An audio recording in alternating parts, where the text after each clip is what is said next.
Everett police officer Eddie Golden is all about outthinking the bad guys. We rode along with him to see what people can do to keep their homes from being a target for crooks. When they're successful, that's when the good people get hurt. Believe it or not, your landscaping can set a thief up for success. So to beat them, don't give them places to hide. And it all starts at your curb. Trees should be limbed to 7 feet. Don't let them grow too high. Shrubs and bushes should be trimmed back to 3 feet maximum. This is what you don't want. It's thick, it's heavy, it's high, it's excessive. Places for criminals to hide. Instead, you want a clear line of sight, both entering and leaving your home. You can view every window, you can view their entranceway, it's unobstructed, it's well trimmed. So you, your neighbors, or even police can see if someone is trying to get into your house or scoping it out from the yard. Next up, lighting. The more you have your home illuminated on the exterior part, and we're not talking about lighting pollution or annoying our neighbors, we're talking about focus-specific lighting. You want your driveway, windows, and entrances to be lit up. Burglars love the dark. The next simple fix?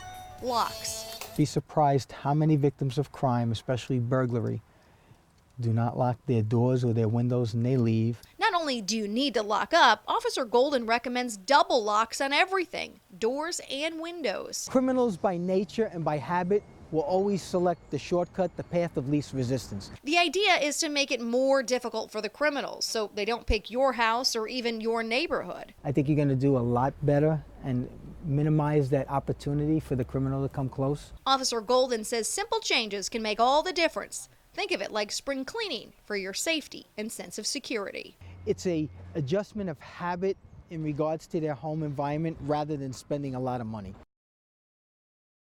So this is the Yesler overpass overlooking I-5 downtown Seattle. This is one of those hot spots. You're going to see a higher police presence out here.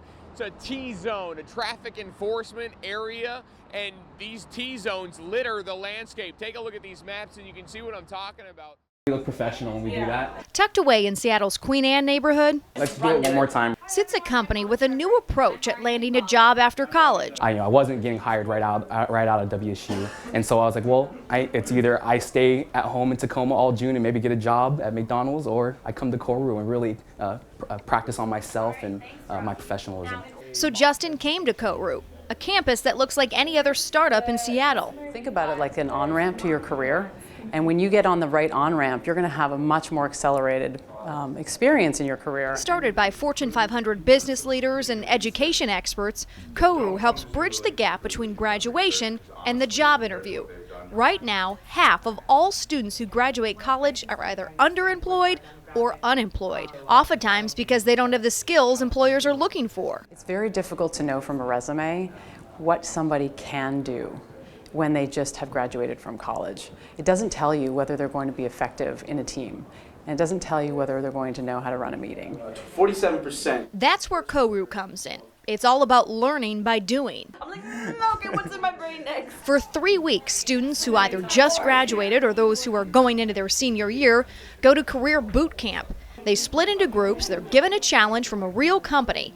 In this session, students are pretending to be employees of Seattle-based retailer Zulily. How does we create value? Together, they tackle that challenge and eventually present the plan to fix it. Yeah, they're going to be in the boardroom, showing their talents and skills. You know, I'm a first-generation college student, and so being the first in my family to graduate from Washington State, let alone college at all, was very impactful for me. But you know, it doesn't stop there. Koru students come from all over the country and all walks of life, but they all have grit and are driven to succeed. I'm learning to be my better self. But that lesson comes with a price. Each Koru session is just over $2,700. A tough sell for many college students struggling with debt. But it's something the co-founder says is worth every penny. The difference between starting your career in a great job from the beginning and struggling for a couple of years can be a multi-million-dollar difference. So with step one of installing the car seat, we always have parents bring the car seat manual, which I have here, in the vehicle owner's manual.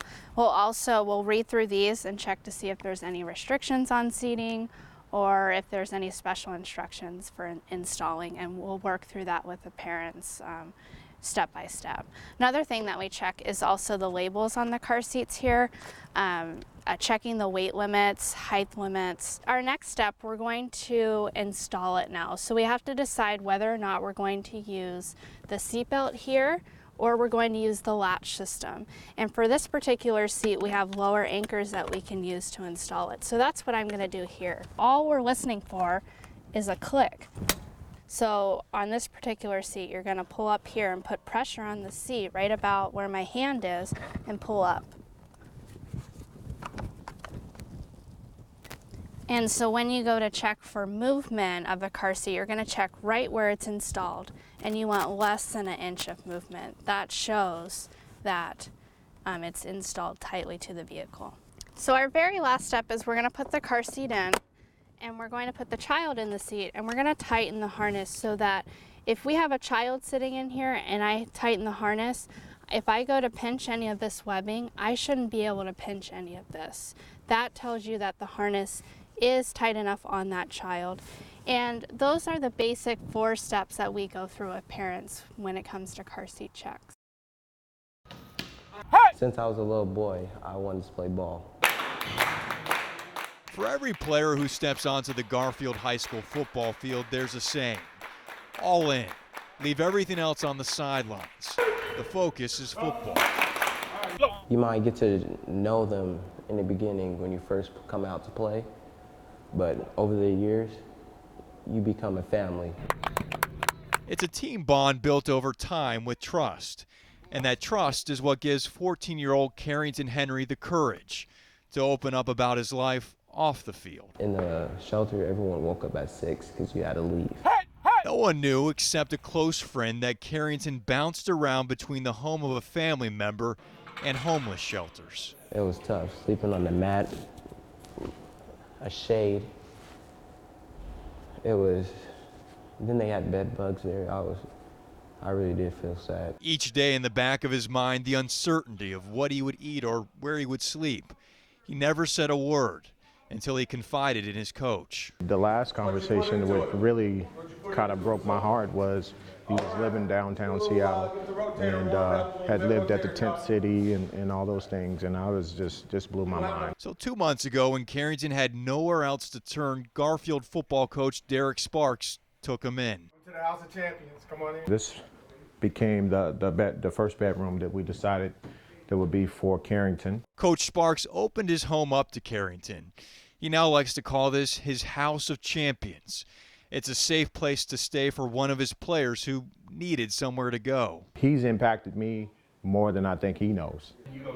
But what surprised Coach Sparks is how many other students at Garfield High School are in similar situations. And you have to realize most of the shelters are downtown, and so Garfield would be the ideal place the students would come to. Principal Ted Howard keeps track of every kid, nearly 100 of them who are considered homeless. The school does its best to help those students, whether it be a free prom ticket or something as small as making sure they always get a lunch. But he says what Coach Sparks is doing is a game changer. Now you have someone who's putting not only the words, they're putting them into action. So when Carrington calls his teammates and coach family, it's a family that extends far beyond the locker room. I really feel grateful that actually someone cares about me. He says thank you a lot, you know, and I always tell him, hey, you don't have to thank me. You know, I feel like, you know, I was placed here for a reason. That reason is to help his players both on and off the field, becoming better football players, but more importantly, better young men. I really don't think about the past. The past is over with. I think about my future. How am I going to change my future? In Seattle, Adam Mertz, Q13 Fox News. Welcome to the new Seattle, a place where cranes fill the skyline and orange is the hot new color. It's just a real excitement in the urban fabric of the Denny Triangle. But at this construction site, it's not just a look into the future of Seattle, but also the future of building. It's not really a high-tech thing that we're doing. I mean, it's pretty simple stuff. It just has never been done on this scale before. It's simple, yes, but really cool. It's happening at the corner of Lenora and 6th. It's at the site of the new Amazon campus, which is currently under construction. The Weston building sits across the street from that campus, and inside here is a server farm. This is the peering point for everybody's networks, whether it's voice or data. The computers and servers in this building run 24/7 and give off a lot of heat. And it's heat they don't want, they don't even use. It just goes into thin air. But Amazon really wants that heat. So the two have come together to save a lot of energy and money. Essentially, Amazon will be heating their back office space with the waste heat of the internet. Here's some more of the machinery. That's right, Amazon will be using recycled heat to heat their buildings. Here's how it works. The system at Weston takes the heat out of each room and puts it into water. The water then goes up these pipes and is cooled, and then pumped back into the building. Well, that's what used to happen. But now, all that hot water will go directly to Amazon. You'd never know by looking, but there are two huge pipes underneath the ground here on 6th Avenue. Those pipes will take the hot water from the Weston building here across the street to the Amazon campus.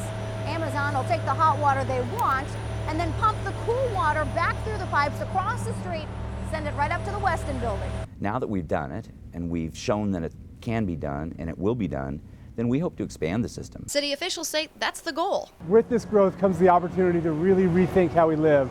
And this is one example of how this growth can be a very positive thing. It's something they say has never been done here in the U.S. and something that will once again put Seattle on the map. The new Seattle, that is.